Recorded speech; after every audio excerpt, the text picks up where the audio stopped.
Sekilas pandang nampak macam kanak-kanak. Bila ditenung lama-lama, wajahnya nampak dewasa dalam umur 40-an. Telinganya macam telinga arnab dan keluarkan asap nipis. TJ gerun tengok bentuk matanya yang dalam. Tak ada kelopak, tak ada bulu mata dan kening. Matanya bercahaya macam mata kucing. Apa yang peliknya, dari mana dia datang? Mustahil dia masuk ikut pintu sebab masih tertutup lagi pintu tu.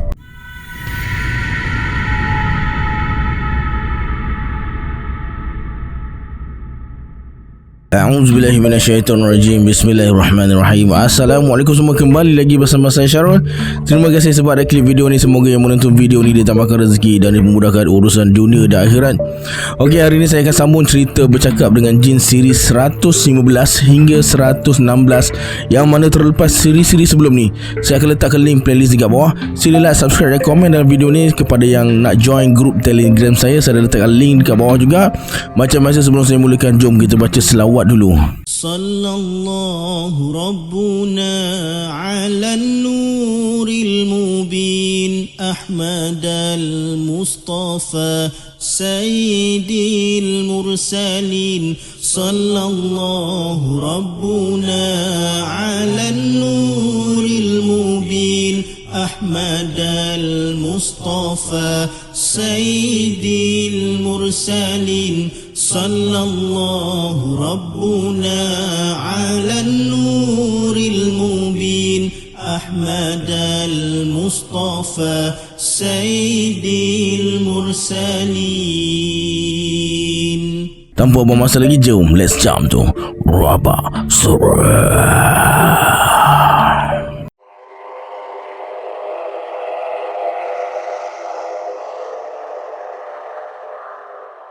Semua beristighfar. Depan mereka terlentang tubuh Suhaimi Kerabah, tercungap-cungap macam ikan. Separuh tubuhnya dari pusat hingga ke muka hitam legam macam arang. Susah nak pastikan mana letaknya mata, hidung dan telinga. Dari pusat ke kaki keadaannya elok sempurna. Ada beberapa ekor belalang hitam terbang dan hinggap di bahagian tubuh yang hitam tu. Tok Imam bersuara, "Kita mohon pada Allah supaya rohnya segera dikeluarkan dari tubuhnya. Dia terlalu seksa." Saya setuju. Kita baca Yasin. Sebaik saja selesai bercakap, seekor harimau kumbang muncul dari arah kepala Suhaimi Kerabah dan bahagian kakinya pula muncul kucing hitam. Semua jadi cemas. TJ tak berani bergerak. Yang peliknya, Haji Taslim tak takut pun kehadiran kucing hitam dengan harimau kumbang tu. Macam binatang tu tak wujud depan mata dia. Kemudian Haji Taslim pergi ambil beberapa buku Yasin dari atas rak dekat luar bilik.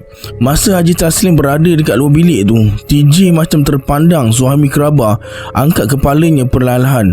Baru TJ perasan yang lapik kepalanya bukan bantal, tapi batang pisang yang dibentuk macam sebiji bantal. TJ terpaku bila tengok kepala Suhaimi Kerabah bertukar bentuk jadi macam kepala monyet. Proses pertukaran tu berlaku sedikit demi sedikit, mula dari dagu, telinga dan akhir sekali di bahagian kening.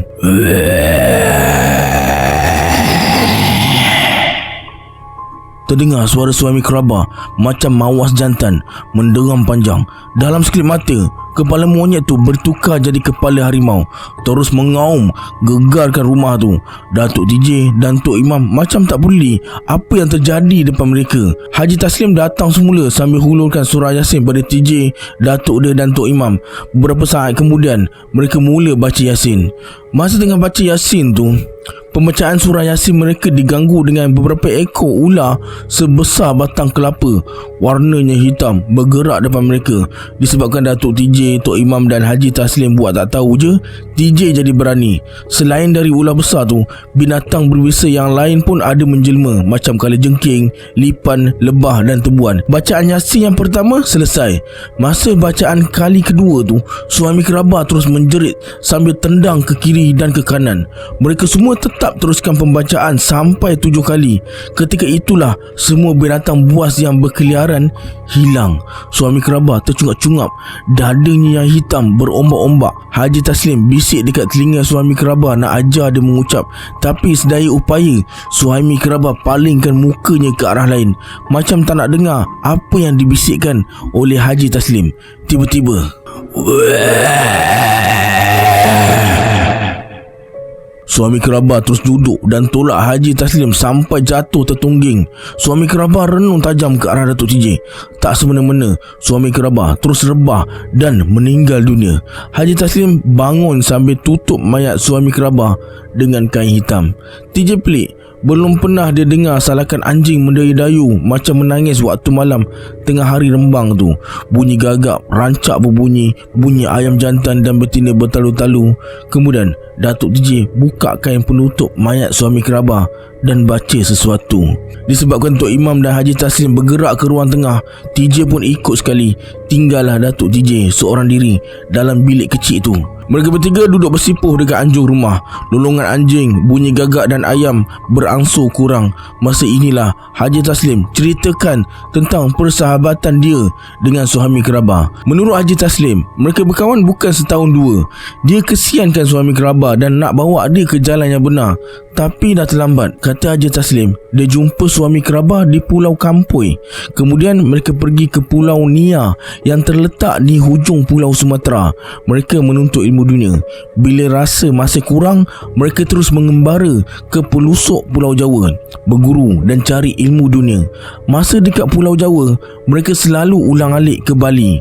Dengan takdir Allah, mereka terjumpa dengan seorang tua yang mereka panggil sebagai Kiai Sabdu di tempat yang bernama Singgasari. Haji Taslim suka nama tempat tersebut dan abadikan pada hujung namanya. Kiai Sabdu nasihatkan mereka supaya jangan teruskan kegiatan yang tak bermanfaat. Haji Taslim patuh dengan nasihat Kiai Sabdu tapi tidak bagi suami kerabat. Haji Taslim terus menuntut ilmu akhirat dari Kiai Sabdu dan suami kerabat pula dengan kegiatan ilmu kebatinannya. Dia dapat sebuah buku dari seorang gurunya yang namanya tak pernah diceritakan pada Haji Taslim. Disebab kitab itu jugalah Kiai Sabdu halau suami kerabat keluar dari rumahnya. Suami kerabat terus pergi ke wilayah Balidono, Putworejo, Jawa Timur dan bersemadi di sebuah gunung. Tapi suami kerabat dan Haji Taslim tetap bersahabat baik. Tanpa pengetahuan Kiai Sabdu, Haji Taslim pergi ke tempat pertapaan Suhaimi Kerabat. Atas nasihat Kiai Sabdu, Haji Taslim tinggalkan tanah Jawa dan pulang ke semenanjung tanah Melayu, menetap di kampung halamannya di tanah kebun Parit Bunta. Kemudian pergi ke Perlis dan akhirnya bermaustatin di Patani, Selatan Siam, mendalami ilmu akhirat. Lepas dapat berita yang suami kerabat berada di balik pulau, Haji Taslim pun berhijrah ke tempat tersebut dan beli sebidang tanah sawah. Persahabatan yang terputus disambung kembali. Suami kerabat selalu datang ke rumahnya. Sedaya upaya Haji Taslim nak bawa suami kerabat balik ke panggilan jalan, tapi dia cukup lihat. Tiba-tiba Datuk TJ keluar dari bilik dengan wajah yang cemas.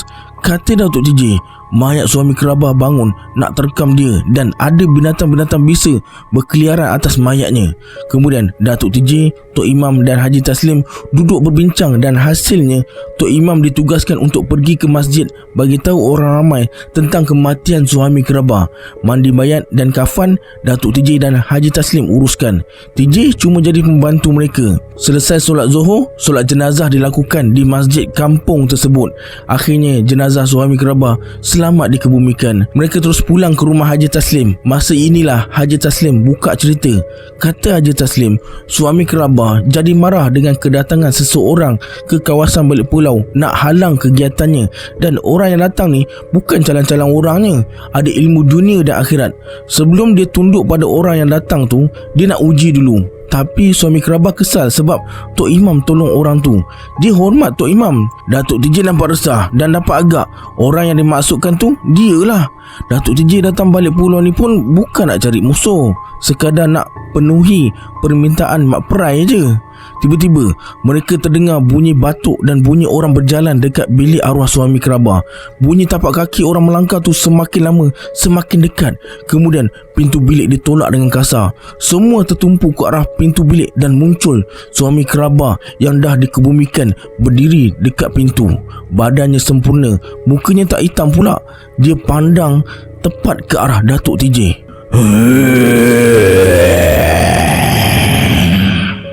Lembaga yang menyerupai suami kerabat tu bersuara. Tangan kanannya hentak sebelah pintu bilik sampai tercabut. Lembaga tu terus melangkah ke arah Datuk TJ. "Kembar dia," kata Haji Taslim. "Kami panggil tunjing. Benda ni mesti dimusnahkan. Benda ni jadi jahat dan mula berganas bila tuannya dah tak ada," kata Tok Imam sambil bangun dan melangkah ke arah tangga. TJ dengan Datuk dia pun terus meluru ke arah Tok Imam yang berada di kepala tangga. Ketika itu juga terdengar bunyi gajah, ngauman harimau dan bunyi monyet. Semuanya datang dari arah bilik arwah suami kerabat. Lembaga yang menyerupai suami kerabat terus melangkah. Apa yang menghalangnya habis dirempuh atau ditendang. Haji Taslim tak bergerak. Dia bangun dan berdiri dekat situ, bersedia hadapi sebarang kemungkinan. Tak semena-mena, lembaga yang menyerupai suami kerabat tu bertukar rupa. Tubuhnya berbulu hitam dan bahagian kepalanya bertukar jadi kepala beruang. "Suami!" pekik Haji Taslim. Lembaga tu berhenti melangkah dan bertukar jadi suami kerabat semula. "Kita kena pergi ke tanah. Saya tahu pantang larangnya," kata Haji Taslim. Mereka segera terjun ke halaman rumah dan lembaga yang menyerupai suami kerabat terus gaib entah ke mana. Haji Taslim bersuara, "Biar saya hadapi cara ilmu dunia. Kalau saya gagal, saya minta tolong pada awak berdua." Bila Haji Taslim pusingkan badannya ke kiri, lembaga yang menyerupai suami kerabat muncul dekat depan dia dengan kedua belah tangannya menghala ke leher Haji Taslim. "Kau marah aku?" kata Haji Taslim. Lembaga tu anggukkan kepala dan Haji Taslim terus tumbang ke atas tanah. Lembaga tu nak pijak dia. "Tolong saya," kata Haji Taslim. Tok Imam terus menerpa ke arah lembaga tu dan baca sesuatu. Tapi lembaga tu tak mudah ditundukkan. Tok Imam terus berjuang. Akhirnya lembaga tu menjerit sekuat hati bersama dentuman petir yang amat kuat.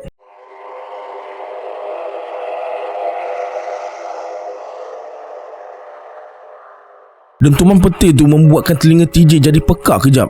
Tanah macam bergegar. TJ terus rebah ke tanah. Antara sedar dan tak sedar tu, TJ terasa tubuhnya diusung ke perdu pokok bacang dan disandarkan dekat situ. Datuk TJ segera pulihkan semangat TJ yang hilang tu. Bila dah semakin pulih, TJ tengok lembaga yang menyerupai suami kerabat tu terbakar hangus di panah petir, hancur jadi debu lalu diterbangkan oleh angin. Penduduk kampung yang berdekatan jadi gempar. Mereka terkejut dengan suasana petang tu yang terang benderang boleh ada petir. Kemudian mereka ke bilik arwah suami kerabat. Semua barang milik suami kerabat dah jadi abu, bersepah-sepah seluruh bilik. "Jangan disentuh," kata Haji Taslim. Mereka terus buka tingkap, biarkan angin masuk dan terbangkan debu-debu yang ada dalam rumah ni. Debu-debu ni tak boleh disentuh. Kalau kena tubuh, kulit boleh terbakar dan badan jadi busuk. Mereka terus keluar dari bilik arwah dan bersiap untuk tunaikan solat asar di masjid. Lepas solat asar, para jemaah mula bercerita tentang bunyi petir yang mereka dengar tu. Ada bermacam-macam andaian yang mereka buat. Kebanyakannya ada berhubung kait dengan kematian suami kerabat. Ada yang kata sebelum petir meledak tu, mereka nampak suami kerabat menari-nari dekat jalan raya. Ada pula yang nampak suami kerabat minum kopi dan makan laksa dekat warung Simpang 4. Kemudian mereka ke rumah Haji Taslim semula. Haji Taslim ajak Datuk TJ tidur rumah dia malam ni. Tapi mereka terpaksa hantar basikal dulu. Haji Taslim bagi pinjam basikal dia pada TJ. Jadi dari rumah Haji Taslim ni mereka balik dengan 3 buah basikal. Lepas minum petang dekat rumah Haji Taslim, mereka minta diri untuk pulang. Tok Imam dekat depan, Datuk TJ dekat tengah dan TJ dekat belakang sekali. Semuanya membongkok kayuh basikal. Sampai rumah Tok Imam, TJ terus hantar basikal ke rumah Masitah tu. Kemudian Datuk TJ minta diri nak ke rumah Haji Taslim. "InsyaAllah lepas isyak saya datang," kata Tok Imam. TJ sorong basikal Haji Taslim ke arah jalan besar dan mulakan perjalanan ke rumah Haji Taslim.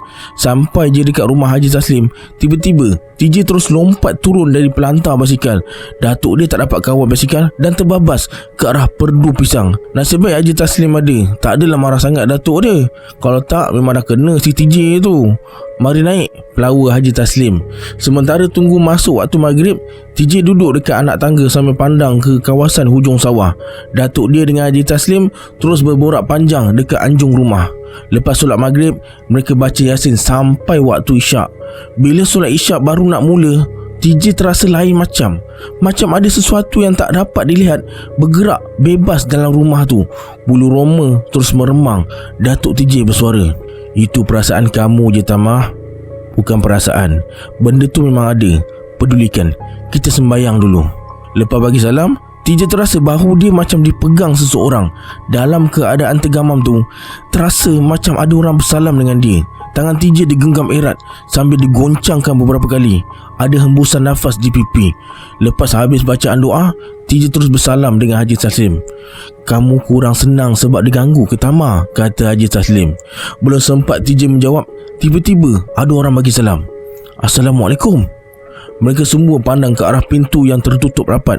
Lama mereka tunggu pintu yang tak berkunci tu ditolak orang dari luar.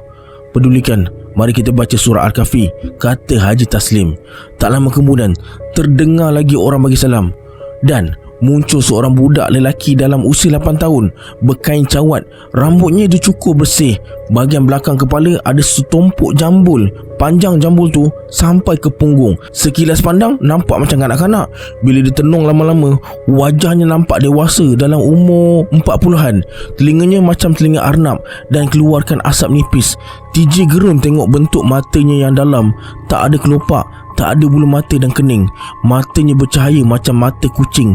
Apa yang peliknya, dari mana dia datang? Mustahil dia masuk ikut pintu sebab masih tertutup lagi pintu tu. Pedulikan, kata Haji Taslim. Budak kecil depan pintu tu terus ketawa dan mengilai panjang. Kemudian dia jelirkan lidahnya yang panjang tu, lalu menjilat-jilat tubuhnya macam kucing. Mari kita baca, kata Haji Taslim. Mereka terus baca surah Al-Kahfi.